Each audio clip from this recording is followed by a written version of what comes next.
মিঠু কেমন আছে জানিস? হে আল্লাহ, আমার ফিরোজারে সুস্থ করে দাও। 4 দিন হয়ে গেল, কেসের কোনো অগ্রগতি দেখছি না। এই পুলিশ আমাদের জনগণের শান্তি রক্ষা করতে ব্যর্থ।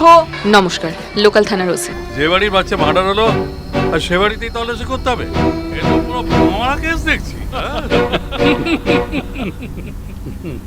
ইউসুফ ভাই, এ তোমার গুরু দক্ষিণা। এরকম একটা হার গলায় পড়তে খুব মন চায়। আমাদের হাতে 72 ঘন্টা সময় নেই। এছাড়া আমার কোনো পথ ছিল না রে ফিরোজা।